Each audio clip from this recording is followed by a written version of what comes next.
And good Friday afternoon. Welcome to The Connection Place on WIDU Radio. Thank you so much for listening over the air at 1600 AM. If you are online at WIDUradio.com, or if you're just the fancy pants and you're on your TuneIn app on your iPhone, well, thank you for listening wherever you are. We are excited about the weekend as always, and we're kind of at that stage where summer is coming to a close and kids are starting to go back to school. Now, so many years ago, I used to dread the day when summer was over and school began. And now as a parent, oh, yes, it is my favorite time of the year. Kids going to school. And, it's going to cool down a bit. And it's a really pivotal time of the year because education is so important. So today we are talking about education during this back-to-school time of the year. And Peggy Tatum is in her busy season as she awards yet another hometown hero on this Friday. She is in Dunn, maybe? She's gonna send me a text a little later. It's a surprise. She can't tell everybody where she's going to be because she wants to surprise the people, so we don't really promote it ahead of time. We kind of do it in the rears, and she's all over the place, and it's hard to keep up with her, but we'll hear from her before the show is over. So alongside, here in the front seat, helping me drive the ship today is Minister Gail Jones. She's back this week. Hey, how are you? I'm doing just fantastic. All right, glad to hear it, and we're going to make it a complete family affair today because we're going to bring in our expert here. She is part of the family, literally our second cousin. I get kind of confused after first. You get seconds and thirds, but right, we are tight. We are two peas in a pod, and that is Miss Deborah Cheek. Hi, excited to be here with you today. Oh, so glad to have you. Now, we're just going to go ahead and drop all the formalities after I give your title, and then I'm just going to, tell people, how we used to do it back in the day. But she is Mrs. Deborah Cheek. She is an educator in the Durham County schools there, Durham County. She is actually the math specialist and testing coordinator for the Carrington Middle School in Durham. You're also a mother of 5, and you just dropped off your oldest at what school was that? North Carolina Central University. Yes. You could have taken it a little further up the road to the Triad, but, you got a little eagle in your blood, so we won't hold that against you at all. So how was that experience for you? Oh, my gosh. It was exciting and nerve-wracking and emotional. Even though she's only a few minutes from home, she's not at home, but I'm extremely proud of her, and I'm glad that she's making great choices. All right, so this is that time of the year. What is it like for you as an educator? You were in the classroom for over a decade, and now being a math specialist and testing coordinator. Tell us a little bit so our audience can get an understanding. What do you do as a math specialist and testing coordinator? Well, at Carrington Middle School, as the math specialist, that's probably the easiest to describe because it's my passion. My undergraduate degree is in mathematics. And so I work with the teachers to ensure that we're teaching Common Core state standards as outlined by North Carolina Public Education, as well as providing resources for them, working with them on making sure that we have data-driven instruction, making sure that the needs of our kids are met because they vary so much from kids who still aren't necessarily reading on grade level to those who are taking senior math classes. So making sure we're meeting the needs of our students. And as far as testing coordinator, many of your listeners and parents know about state testing, whether they love it or they hate it. I'm the person who orchestrates state testing for my school, making sure that we're in compliance with the state, making sure that we have all the materials, making sure the students are getting the services they need on standardized testing. So I coordinate all of that wonderful stuff. When Gail and I were talking about, this week's show, and we were talking about, all right, we really need to do something with education. Some people have started this week, some people might start next week. What is your recommendation to parents and even to the students? What is the most important thing to get your year off to a solid start and set that foundation, no matter if you're, elementary, middle school, high school?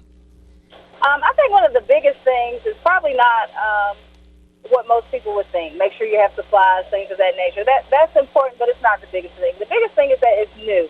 It's fresh. Don't bring last year's, if you had a problem with the teacher last year, just come in open-minded, ready to have a great year. Set great expectations for your kids. Give them an opportunity to start fresh, to just come in and be ready to go with new teachers, new curriculum.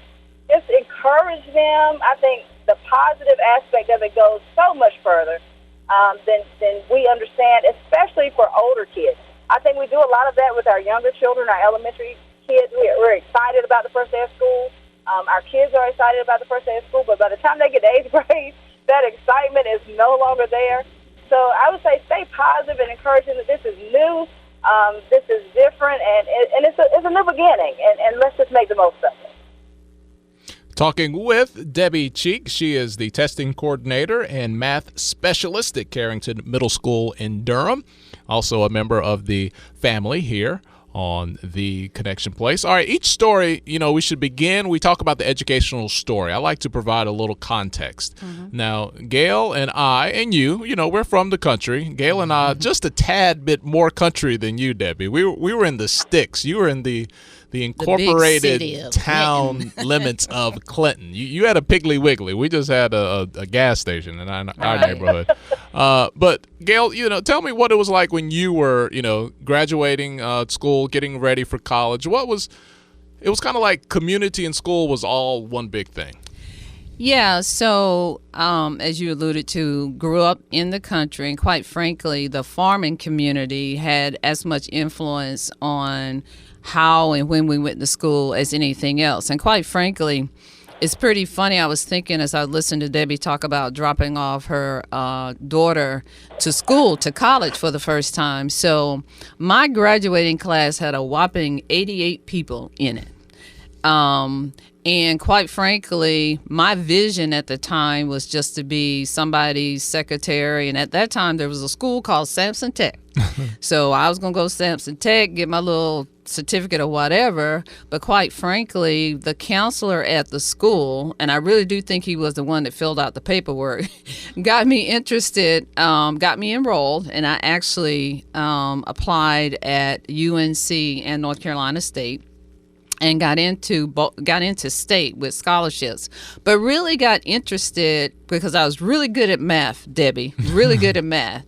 And I was intrigued by the fact that engineers made a lot of money, and I like chemistry, and so I chose to go into the chemical engineering field. But I got to tell you, if you talk to my mother, that first 6 months of college, and I hope your child doesn't go through this, I cried every single day for the whole semester.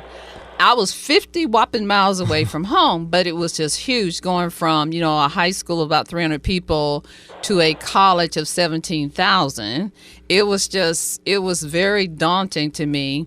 And I had one teacher that had me to stay. Every day he talked to me, stay one more day. He stayed me one more day for the whole semester. It was almost hilarious, and I am so grateful to him this day. But today I will tell you, my friends call me a learning junkie. I just love to learn. And my ex-boss actually said, I wonder if they have school in heaven because you still going to be trying to learn something.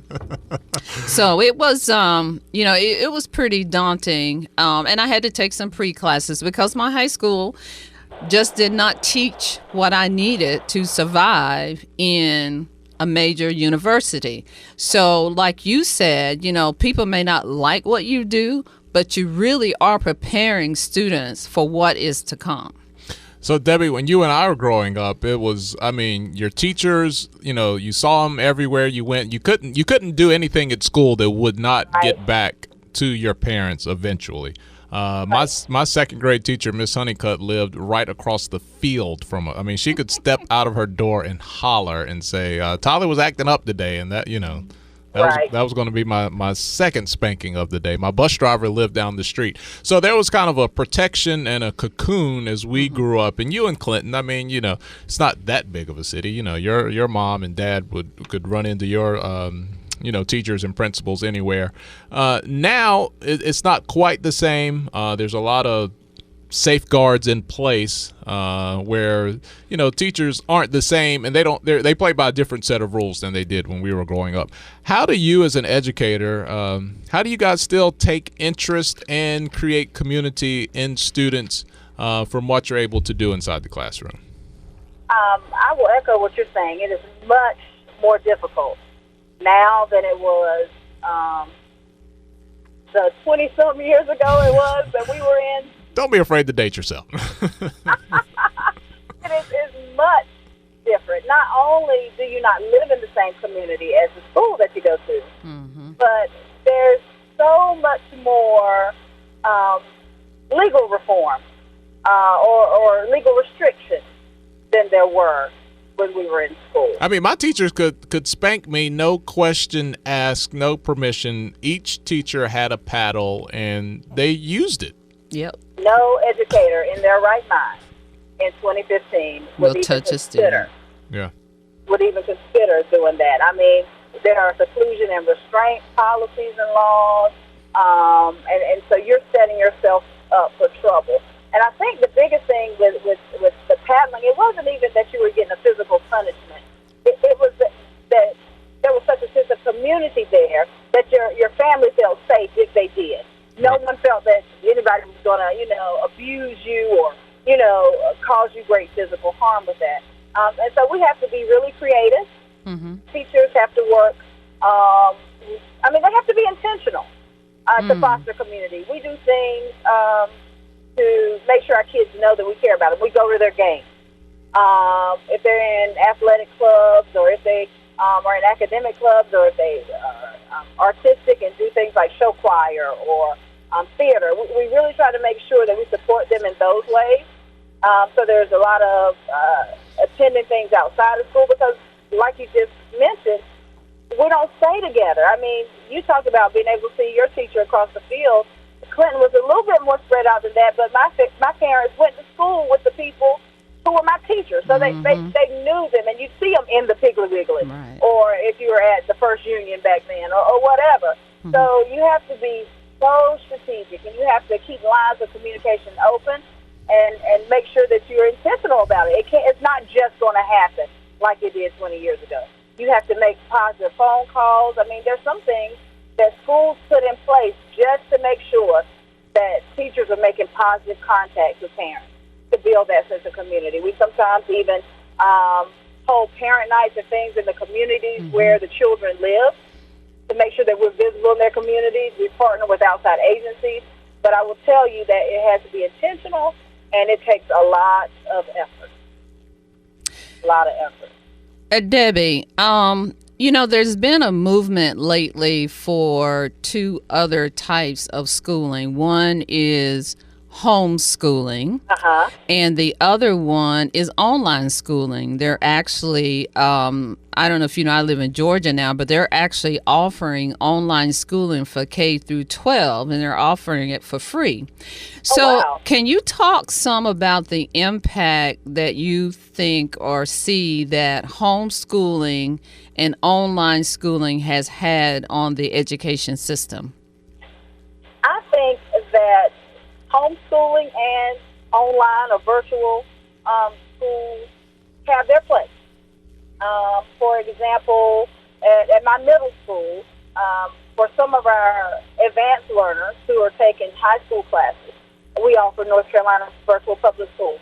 And so it's free to the students because that's the class they need, and the system picks up the tab for that. Okay.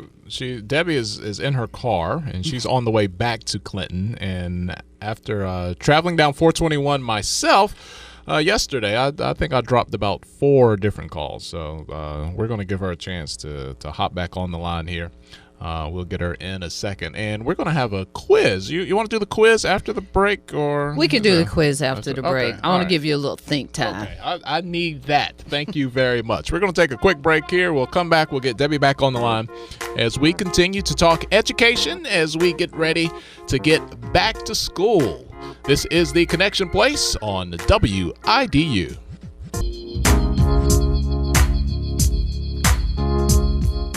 Welcome back to the Connection Place on the WIDU Radio. Thank you so much for listening here on 1600 AM. And if you're online at WIDUradio.com or the TuneIn Radio app.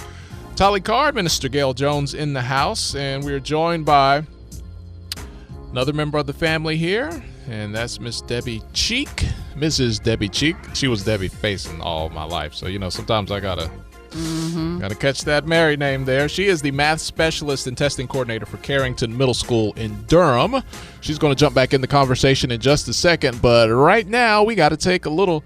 I had a high school teacher. He used to call it a little quizzy poo. Just a little quizzy poo here.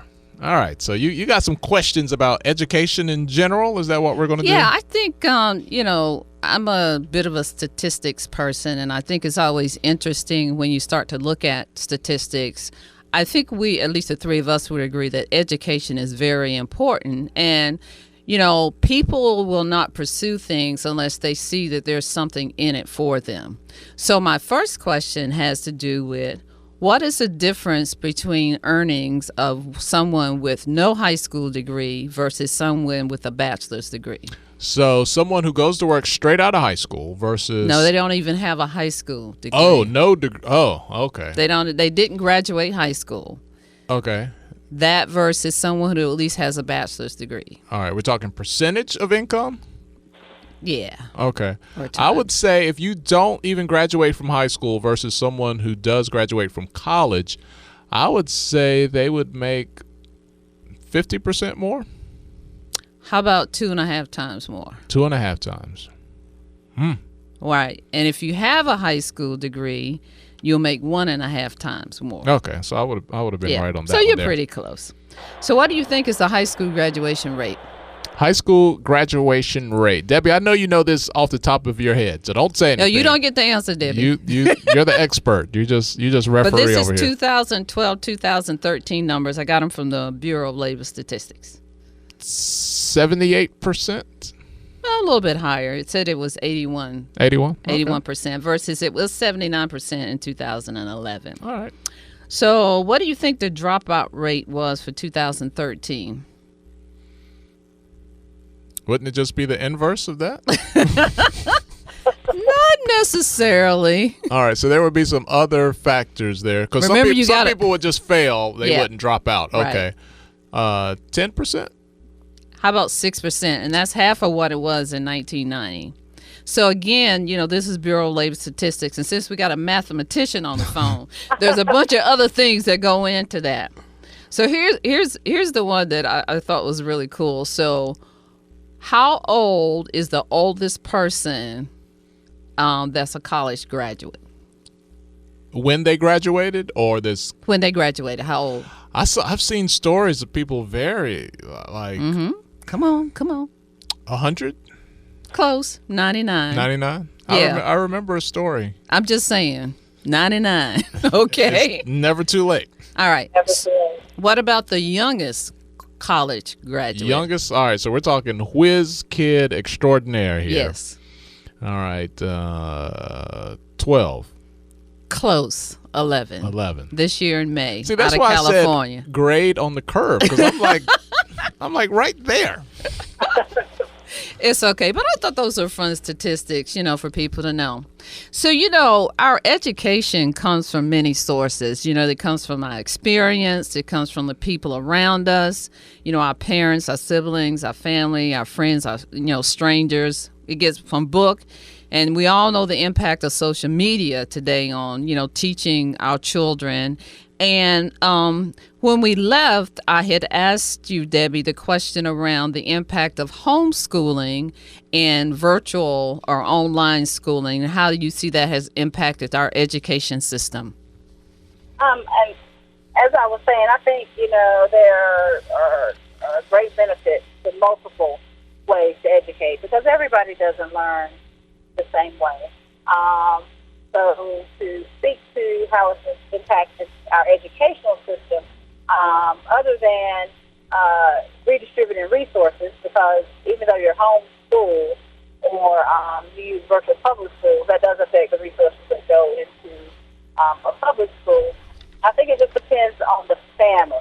I do, however, think that it has an effect in reference to the social development of children. I think that would be one of my bigger concerns because of your previous statement. Because we learn in so many different ways. We learn sometimes even through the connections that we make with other students, with teachers, pulling from their experiences and things of that nature. So sometimes I think for students who have only been homeschooled or only done some type of virtual or online educational program, miss the richness of public education. I know everybody's not a fan of public education, but even if not, a private school education with other students or a charter school education, I mean, the social development piece for the younger children is just as important as the academic experiences that they have. All right, Debbie, we've talked to you a lot so far as an educator. Now, I want to talk to you as a mother. You are a mother of 5. Your oldest just entered college, but while she's just physically a freshman, in the classroom, she's already has sophomore status, right? Yes, she's a second semester sophomore. All right, so you sent her to early college. I did. Okay, so tell us about that experience and how, did she want to do that? Did you push her that way? How did all of that work out? I'm sure the thought was that I made her do it because I have so many. However, she chose to do it. As a matter of fact, I have 4 teenagers. She's the oldest, and the other 3 are in early college as well. But it was a choice that they made in reference to which school they would go to. As their mother, I'm extremely glad because that means I don't have to try to pay for so much college for so many kids. But it's been a great experience. It helps them to mature. I think the transition from high school to college for those students is extremely smooth. Having so many children, I have varying levels of ability. I have academically and intellectually gifted students, children. I have children who have processing, learning disabilities with processing. So, and they're all there together, and they're all being successful. And so I'm very thankful for the opportunity that the early college provides. It allows them to mature in a way that they have support. Teachers are on top of them. It's a small setting, and they work very closely with the college to make sure that the kids are taking the classes that they're supposed to take. And it does challenge them because they get most of their high school work done the first 2 years. So for our listeners that might not quite, fully understand how early college works, just kind of give us a, overview of how that works and how it contrasts or is different from your average public high school. Sure. In so many cities, there are choices for high school, and Durham is the exact same way. You could choose a traditional track, which is typically based on where your family lives. And you go through freshman, junior, sophomore, and senior year. Or freshman, sophomore, junior, senior, And then you graduate and go to college to pursue your 4-year degree. With the early college, it's a program that condenses your freshman through senior years in your first 2 years. And then you begin to take your college classes. So it just condenses it, and it allows you to graduate with 2 years, sometimes almost 2 years, depending upon how many classes you've taken and how well you've done, of college already under your belt. And for our viewers here locally, here in Fayetteville, there's a very successful one on the campus of Fayetteville State, Cross Creek Early College, and they do very well when you compare the testing scores of early colleges across the state and even across the nation. They do fare very well. So they are in a lot of communities here in our listening area and across the state. You're listening to The Connection Place. I'm Tolly Carr, Minister Gail Jones in studio, and on the phone this afternoon is Mrs. Debbie Cheek. She's the math specialist testing coordinator for Carrington Middle School in Durham. So we're talking education, back to school. Gail, you've worked in HR for a long time. Yes, I have. How have you seen people just entering the workforce, what type of changes have you seen in the type of resumes and people that you come in contact with? So let me start with today. To get a good paying job, the requirements have changed tremendously. There was a time where I'm just going to call them laborers, having being one, that the thought was you really didn't need any type of education or skill to do that. What I will tell you today, in my HR career, I spent a lot of time in dialogue with other employers around the fact that we have jobs, but people don't have the skills or capability that we need for the job, because with the advent of technology that recreates itself very fast, we really need people with certain kinds of skill sets, which they need to get from high school, and they don't necessarily have to get them from college. So as I was doing some research, and I went on and I looked in Forbes magazine, and I agree with what it said, what employers want, which is the ability for people to work in a team. And as Debbie has alluded to, when you start doing homeschooling or virtual schooling, one of the things you miss is that socialization process. And then I get people who are very smart, they come into the workplace, but they cannot get along with other people. They just don't know how to do that.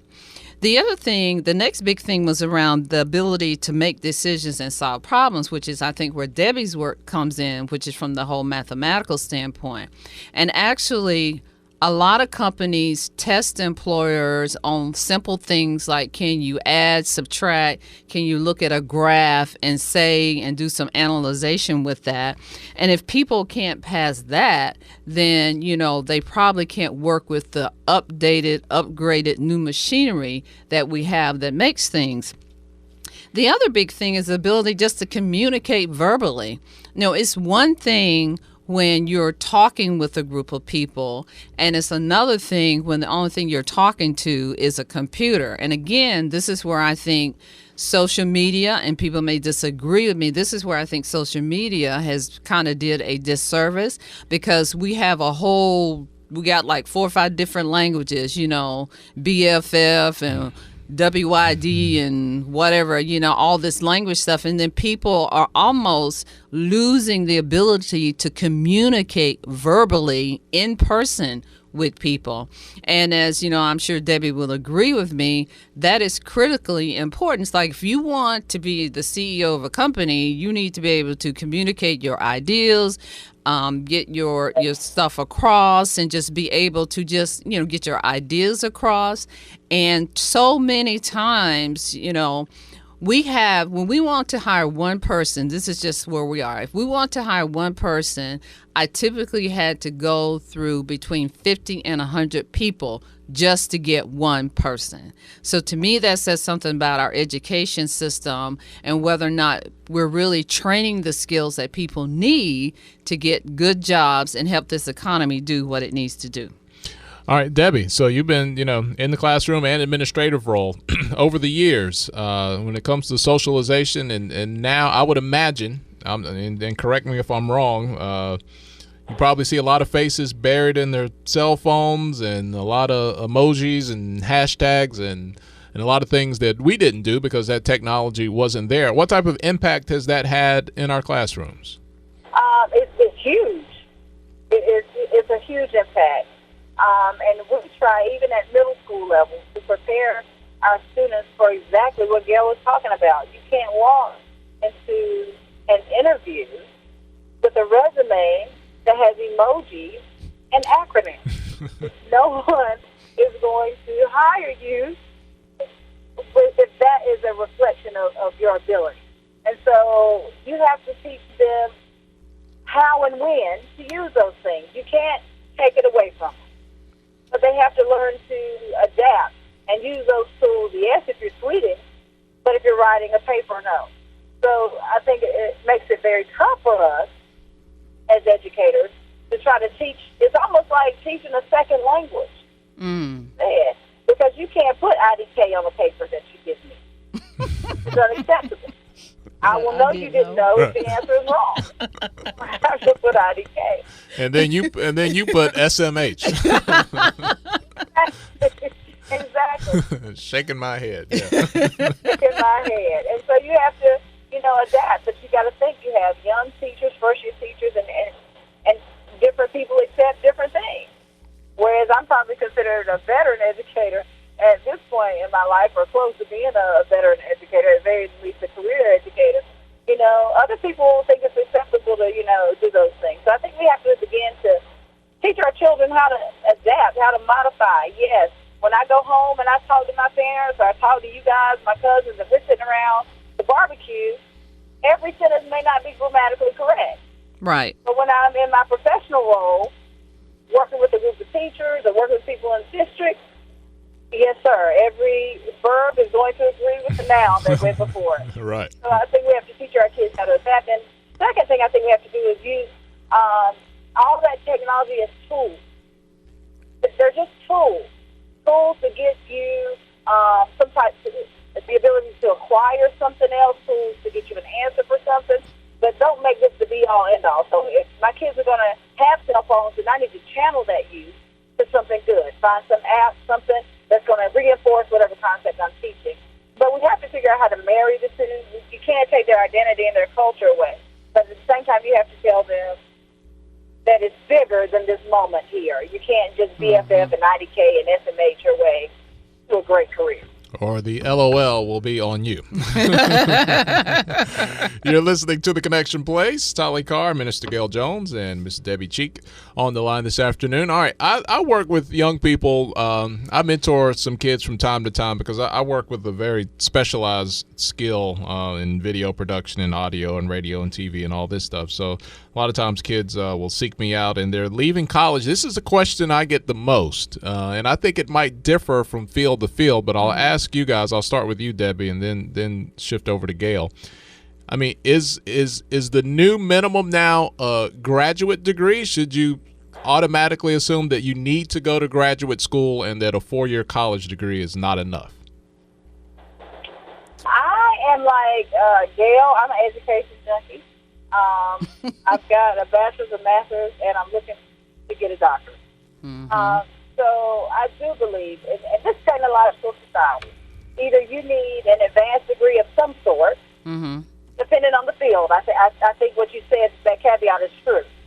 Because in education, I may not need a doctorate, depending upon what I'm trying to accomplish. But I do believe you need some type of advanced degree in order to make yourself more marketable. It shows that you're committed to whatever this field is, and you want to learn all that there is to learn about it. Gone are the days, definitely, that just a diploma might get you the position you want, making the money you want with the lifestyle you want. And BS or VA no longer will, because they're much more available. I mean, people have those. You need to find some way to set yourself apart. And I think pursuing an advanced degree just shows commitment. You're much more knowledgeable, and it'll probably make you more marketable. What's your take? So it's funny that we're both education junkies. I think there's a couple questions that you need to ask yourself. One is, what is it that I really want in my life? You like to have a vision. And I think based on that vision, that determines your level of education. I do believe that if you want to really excel, as Debbie said, you got to have something that's going to distinguish you from other people. With the advent of online resume reading and that kind of stuff, automatically, they'll see if you're certified in certain things or whatever. And I always tell people, you got to do today what you don't want to do, so tomorrow you can do what you want to do, right? So I did not start off with a love of school. As a matter of fact, in elementary, I was like a horrible student. But the thing is that even pending my retirement, I said, hey, if I want to continue to work in the HR field, I need to get a professional certification. Well, it was 220 questions. I didn't really want to take no 220 question test, but I also knew that if I wanted somebody to hire me, I need to have a certification that showed that I knew what I was doing. They don't care about my, work experience as much. And I think there's a balance of work experience and a balance of, do you have the education to go with your work experience? So like Debbie, I do believe that you got to really get clear about what it is you want out of your life and be willing to put in the time to get yourself educated. My grandmother went to the 3rd grade, I believe, and she quit. She died at 100 years old last year, but my grandmother taught me my multiplication tables, right? So she knew enough, but in her day, that was it. In my day, in our day, it's like if you don't have at least a bachelor's degree in something, I'm not sure how far you're going to get, because technology continues to outrun itself and machines are continuing to do things that we used to do by hand. So again, it's like it depends on what you want out of your life, and people say, well, I want to flip hamburgers at McDonald's. Well, you need to know how to count.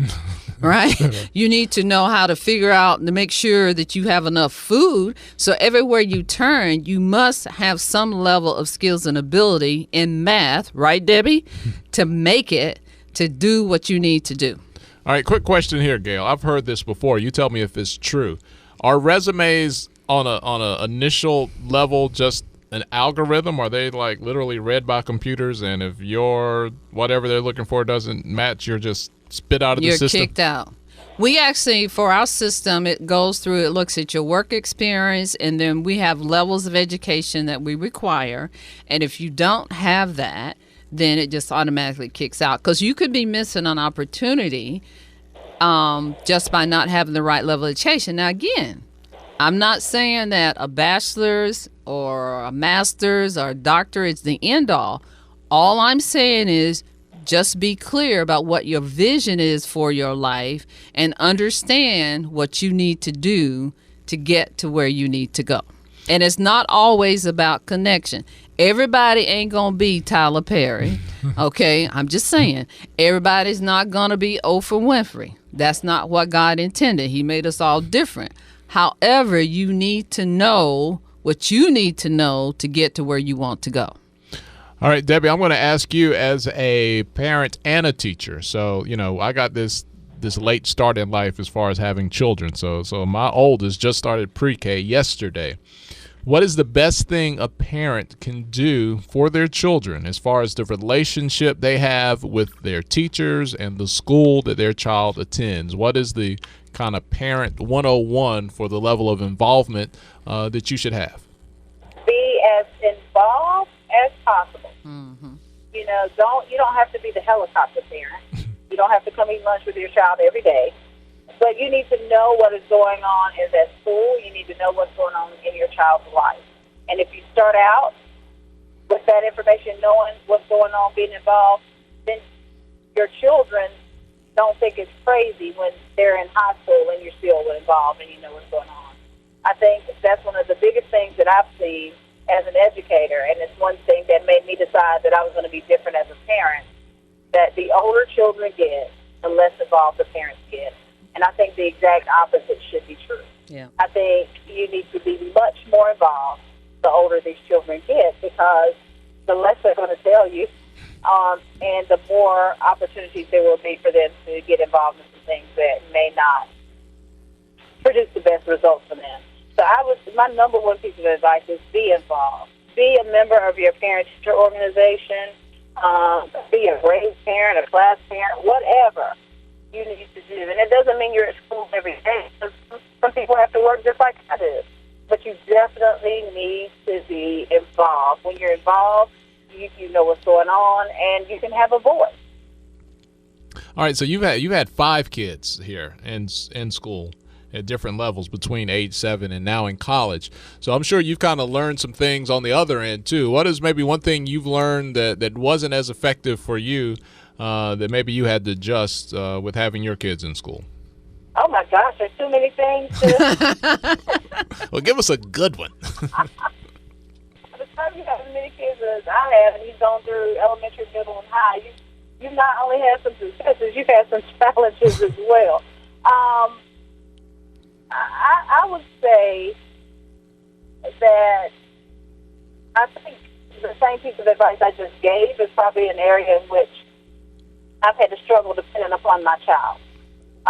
There's been times where I've kind of loosened the reins and said, I'm just going to let you, you do this, and if I see you need help, then I'll step in. And sometimes when I stepped in, it was almost too late.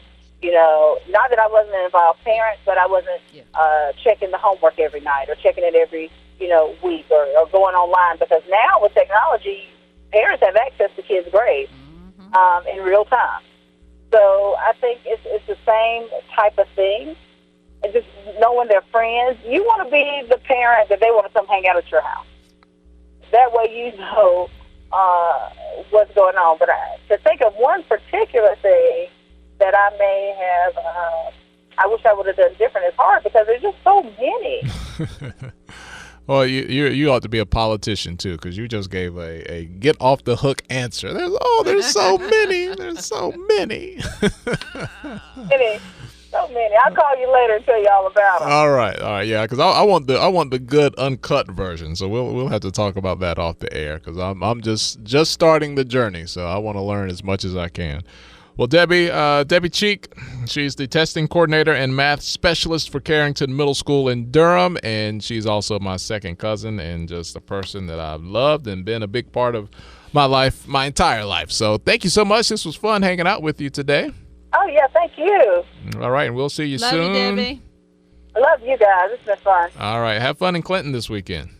I'm here now. All right. All right. We'll see you soon. All right, that was a lot of fun there. So, yeah, this was really good. I mean, it's that time of the year, and parents, they've got to do. You just can't send them and turn your head and think, all right, everything's going to take care of itself. You've got to play your part as well. No, you're not. All right, so you always like to kind of leave us with a little inspiration and a word that relates to our subject. Yes, I do. Today's reading is coming out of Ecclesiastes 7, verse 12. It says, "For wisdom is a defense as money is a defense. But the excellence of knowledge is that wisdom gives life to those who have it." And I think if you've been listening to us today, is that knowledge. Know God, know your children, know your vision, know what needs to be done. And as long as you stay alert and understand what's going on around you, your life should be pretty good. And we all want a pretty good life, which is something that we all strive for. How much more time do you have? We always talk about your HR experience and your corporate experience. How much more time do I have for what? Working. Well, I retired. Oh, you officially did retire? I officially retired June 30th. Okay. But I'm still in school. But you're still learning. Yes, I'm working on my doctorate. All right. There you go. Yes, I am. How about that? Set the bar high. Yep. All right, well, it's been a fun show. Miss Peggy was in, I'm going to just call Dunn today. No, I think Durham, maybe. It's something that started with the D. I think she was in Durham. Durham, okay, there you go. I think she was in Durham So today. we had Debbie in Durham today, and we had Miss Peggy doing a hometown hero from Durham as well. If you missed any of today's show, it'll be online on Facebook. We'll have the podcast up for you.